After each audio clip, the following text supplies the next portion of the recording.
다시 마음이 뛰기 시작했다. 2025년 대한민국 배우자와 사별 후 홀로 사는 노인 인구는 200만 명을 넘어섰습니다. 이것은 단순히 통계 속 숫자가 아닙니다. 200만 개의 텅 빈 저녁 식탁이며 200만 개의 적막한 거실, 그리고 200만 개의 멈춰버린 시간입니다. 자녀들은 재살기 바쁘고 오랜 친구들은 하나둘 곁을 떠나갑니다. 그렇게 인생의 마지막 장은 외로움이라는 이름으로 채워지는 듯 했습니다. 그런데 최근 이 멈춰버린 시간 속에서 조용한 기적이 일어나고 있습니다. 누군가를 위해 다시 거울을 보고 잊고 있던 노래를 흥얼거리며 새로운 약속에 가슴이 뛰기 시작한 사람들. 오늘 우리는 통계 뒤에 가려져 있던 우리 부모님들의 진짜 모습, 인생의 황혼역에서 다시 시작된 사랑, 그 눈부신 기록을 펼쳐보려 합니다. 제1부, 멈추었던 시간, 홀로 남겨진 계절. 200만이라는 숫자 뒤에는 저마다 다른 얼굴을 한 200만 개의 멈춰버린 시간이 존재합니다. 오늘 우리는 그중 한 시간 속으로 들어가 보려 합니다. 경기도 성남시의 한 오래된 아파트. 올해 78빈 김진태 씨의 하루는 텔레비전을 켜는 것으로 시작해 텔레비전을 끄는 것으로 끝납니다. 3년 전 50년을 함께한 아내를 먼저 떠나보낸 후 그의 시간은 과거에 멈췄습니다.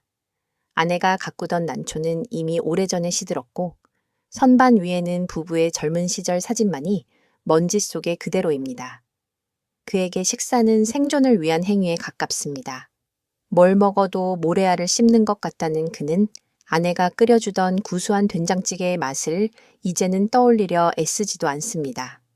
하루의 유일한 대화 상대는 텔레비전 속 시사평론가와 드라마 주인공들입니다. 그는 그들의 이야기에 가끔 고개를 끄덕이거나 혼잣말로 반박하기도 합니다. 그렇게라도 하지 않으면 목소리를 내는 법을 잊어버릴 것만 같기 때문입니다. 김진태 씨의 사례는 사별 후 남성 노인이 겪는 고립의 전형적인 모습을 보여줍니다. 보건복지부의 노인 실태 조사에 따르면 남성 노인은 여성 노인에 비해 이웃이나 친구 등 외부 사회와의 관계망이 현저히 취약한 것으로 나타납니다. 성남시 정신건강복지센터의 한 상담사는 이렇게 말합니다. 특히 평생 일과 가정에만 집중해 오신 남성 어르신들의 경우 아내와의 사별은 단순한 배우자의 상실을 넘어 세상과의 유일한 연결고리가 끊어지는 경험과도 같습니다.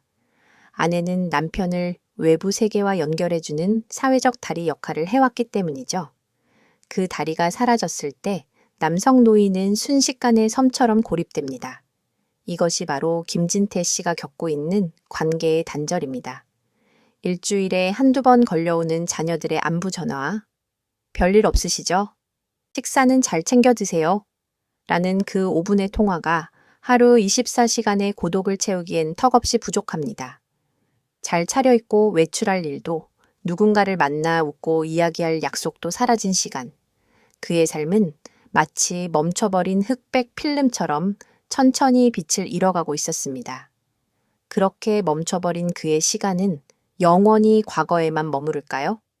아니면 아주 사소한 계기가 그의 흑백 같던 계절에 색을 입힐 수 있을까요? 다음 장에서는 굳게 닫혔던 그의 마음에 작은 파문을 일으킨 그 변화의 시작을 따라가 봅니다. 제2부. 우연일까? 인연일까?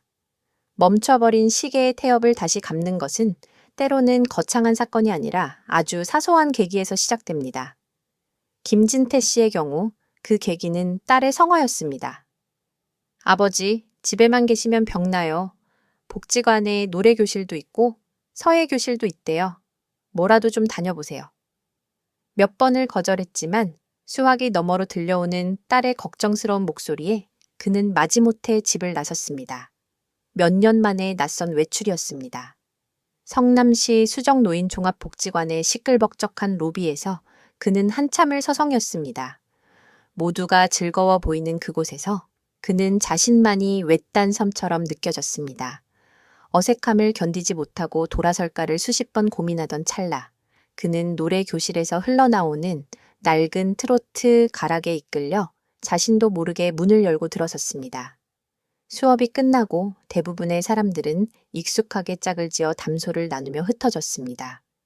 김 씨 역시 자리를 피하려던 순간 그의 눈에 창가에 홀로 앉아 있는 한 여인이 들어왔습니다. 수업 내내 맑은 목소리로 노래를 따라 부르면서도 어딘가 그늘이 묻어나던 사람이었습니다. 그는 잠시 망설이다가 마치 자석에 이끌린 듯 그녀의 옆자리에 앉았습니다. 어색한 침묵이 흘렀습니다. 무슨 말이라도 건네야 하는데 평생 일만 하느라 누군가에게 말을 붙이는 법을 잊어버린 듯 입이 떨어지지 않았습니다. 바로 그때 그녀가 먼저 입을 열었습니다. 저 노래를 들으니 옛날 생각이 나네요. 그 한마디가 본물처럼 두 사람의 이야기를 터뜨렸습니다. 3년 전 아내를 보낸 김 씨와 5년 전 남편을 보낸 이순자 씨. 두 사람은 처음 만난 사람이라고는 믿기지 않을 만큼 서로의 상실과 고독에 대해 깊이 공감했습니다. 자식들이 아무리 잘해줘도 채워지지 않는 빈자리, 홀로 맞는 아침의 적막함, 아플 때 기댈 곳 없는 서러움. 두 사람은 서로의 이야기 속에서 자신의 모습을 보았습니다. 한 노년 심리 전문가는 공동의 상실 경험이 노년기 새로운 관계 형성에 가장 강력한 접착제 역할을 한다고 말합니다. 같은 아픔을 겪어본 사람만이 그 깊이를 온전히 이해할 수 있습니다. 나는 혼자가 아니구나. 나를 온전히 이해해주는 사람이 있구나. 라는 감정은 단순한 위로를 넘어 수십 년간 굳게 닫혔던 마음의 문을 여는 안전한 열쇠가 되기 때문입니다. 김 씨와 훗날 그의 멈춘 시간을 다시 흐르게 할 이순자 씨의 만남이 바로 그러했습니다. 서로의 눈빛에서 동병상련을 읽은 두 사람은 세상 그 누구에게도 이해받지 못했던 외로움의 성벽을 함께 허물고 있었습니다. 대화가 끝나고 다시 어색한 침묵이 찾아왔습니다. 이대로 헤어지면 다시는 못 볼지도 모른다는 조급함이 김 씨의 등을 떠밀었습니다. 그는 평생 일만 하느라 아내에게도 한번 해보지 않았을 법한 말을 떨리는 목소리로 꺼냈습니다. 저 혹시 바로 가시는 거 아니면 따뜻한 차나 한잔 하시겠습니까? 그의 말에 이순자 씨는 놀란 듯 잠시 그를 바라보더니 이내 소녀처럼 수줍은 미소를 지으며 고개를 끄덕였습니다. 이 커피 한 잔이라는 제안은 단순한 약속이 아니었습니다. 그것은 고립이라는 긴 터널을 빠져나오려는 한 인간의 필사적인 용기이자 세상과 다시 연결되고 싶다는 간절한 신호였습니다. 과연 이 작은 용기는 두 사람의 잿빛 계절을 어떻게 바꾸어 놓을까요? 다음 장에서는 두 사람의 관계가 깊어지며 피어나는 황혼의 스킨십에 대해 이야기해 보겠습니다. 제3부 인생의 오후 다시 배우는 사랑과 스킨십. 김진태 씨와 이순자 씨의 만남은 그 후로 일상이 되었습니다. 그들의 데이트는 젊은 연인들처럼 화려하지 않습니다. 복지관이 끝나고 함께 버스를 기다리는 시간, 성남 모란시장의 북적이는 인파 속을 걷는 것, 분당 율동공원 벤치에 앉아 말없이 호수를 바라보는 것이 전부일 때도 있습니다. 대화의 주제 역시 미래에 대한 거창한 약속이 아닙니다. 어제 먹은 저녁 메뉴, 자식들 사는 이야기, 그리고 새로 늘어난 약에 대한 걱정.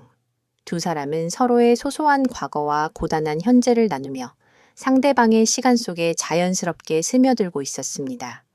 한 부부 상담 전문가는 노년기 교제의 가장 큰 특징을 동반자적 사랑이라고 설명합니다. 젊은 시절의 열정적 사랑이 미래에 대한 공동의 꿈을 향해 달려간다면 동반자적 사랑은 지금 여기에 안정감과 서로의 존재 자체에 대한 깊은 신뢰에 기반합니다. 서로에게 대단한 것을 기대하기보다 그저 곁에 있어 주는 것만으로도 충분한 위로가 되는 관계죠. 이는 심리적 안정감을 극대화하는 매우 성숙한 형태의 사랑입니다. 이러한 동반자적 사랑은 두 사람의 스킨십에서도 명확하게 드러납니다. 어느 쌀쌀한 오후 공원 길을 걷다 이 씨가 작게 기침을 하자 김 씨는 자신의 외투를 벗어주기보다 그녀의 목도리를 여며주고는 자신의 주머니 속에 있던 핫팩을 꺼내 쥐어줍니다. 또각거리는 구두를 신고 계단을 내려가는 이 씨가 불안해 보일 때 김 씨는 말없이 자신의 팔을 내어줍니다. 이것은 유혹의 손길이 아닌 넘어지지 않게 하려는 안전의 손길입니다. 이들의 스킨십은 낭만적 표현이기 이전에 실용적 기능에 가깝습니다. 추울 때 덮어주고, 아플 때 만져주며, 위험할 때 붙잡아주는 것. 서로의 약해진 신체를 보완하고 일상의 불편함을 덜어주는 가장 직접적이고 효과적인 소통 방식입니다. 나는 당신을 돌보고 있습니다. 나는 당신의 안전에 신경 쓰고 있습니다. 라는 메시지가 담긴 이들의 스킨십은 주책이라는 사회적 편견이 끼어들 틈이 없는 지극히 현실적이고 숭고한 행위입니다. 그렇게 두 사람은 서로의 일상이 되어갔습니다. 아침에 일어나면 서로에게 좋은 아침이라는 메시지를 보내는 것으로 하루를 시작하고 오후에는 혈압 약 드셨소? 라며 서로의 건강을 챙깁니다. 김 씨의 식탁에는 더 이상 모래알 같은 밥 대신 이 씨가 가끔 싸주는 맛깔난 나물 반찬이 오릅니다. 이 씨는 더 이상 텅 빈 집에서 혼자 텔레비전을 보지 않습니다. 저녁이 되면 김 씨와 통화하며 하루의 피로를 푸는 것이 새로운 습관이 되었습니다. 이렇게 서로의 일상에 스며들며 두 사람만의 견고한 우주가 만들어지고 있었습니다. 하지만 그 우주가 언제까지나 외부의 시선으로부터 자유로울 수 있을까요? 자녀들은, 그리고 세상은 이들의 조용한 행복을 어떻게 바라볼까요? 다음 장에서는 두 사람 앞에 놓인 현실의 벽과 그 벽을 넘어서려는 용기에 대해 이야기해 보겠습니다. 제4부. 세상의 시선, 그럼에도 불구하고. 서로의 일상에 스며들며 두 사람만의 작은 우주가 견고해질수록 그 우주는 외부 세계와 충돌하기 시작했습니다. 가장 먼저 변화를 감지한 것은 매일 마주치는 복지관 사람들이었습니다. 어느 날 점심, 복지관 식당에서 김진태 씨가 자신의 국에 있던 고기 몇 점을 이순자 씨의 그릇에 자연스럽게 옮겨주었습니다. 수십 년을 함께한 노부부에게는 지극히 일상적인 그 행동을 주변의 몇몇 눈들이 놓치지 않았습니다. 작은 수군거림이 파문처럼 번져나갔습니다. 저 두 사람 요즘 계속 붙어 다니네. 아이고, 저 나이에 보기 좀 그렇다.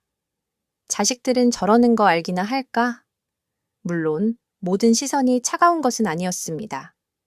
두 사람의 다정한 모습을 흐뭇하게 바라보며 두 분 잘 어울리시네요. 보기 좋습니다. 라고 응원을 건네는 이들도 있었습니다. 이 엇갈린 시선은 우리 사회가 노년의 친밀감을 대하는 모순적인 태도를 그대로 보여줍니다. 머리로는 외로우시면 안 되지.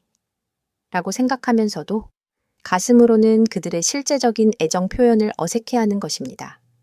노년의 이성교제에서 가장 큰 걸림돌은 종종 외부의 시선이 아닌 가장 가까운 가족이라는 아이러니가 존재합니다. 가족 사회학자들은 이를 가족 이기주의와 정서적 미분리의 문제로 분석합니다.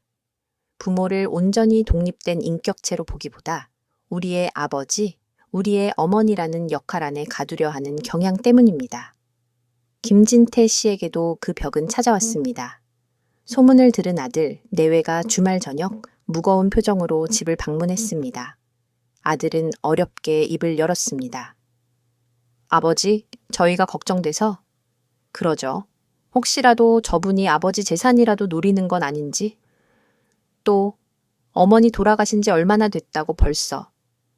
아들의 말에는 아버지에 대한 걱정과 돌아가신 어머니에 대한 서운함, 그리고 현실적인 경계심이 복잡하게 얽혀 있었습니다. 김 씨는 아들의 마음을 모르는 바가 아니었습니다. 그는 화를 내는 대신 조용히 아들의 눈을 바라보며 말했습니다. 나도 안다. 너희가 왜 걱정하는지. 하지만 나도 내 남은 인생을 행복하게 살 권리가 있지 않겠니? 그 사람은 내 밥 친구여. 말벗이고 밤에 아플 때 서로 기댈 사람이다. 그걸로는 안 되겠느냐? 그날 저녁 김 씨와 이 씨는 공원 벤치에 나란히 앉았습니다. 각자 자녀들과 나눴던 힘든 대화를 털어놓았습니다. 그리고 두 사람은 서로의 손을 꼭 잡은 채 중요한 결심을 합니다. 우리가 꼭 재혼이라는 형식에 얽매일 필요는 없지 않소.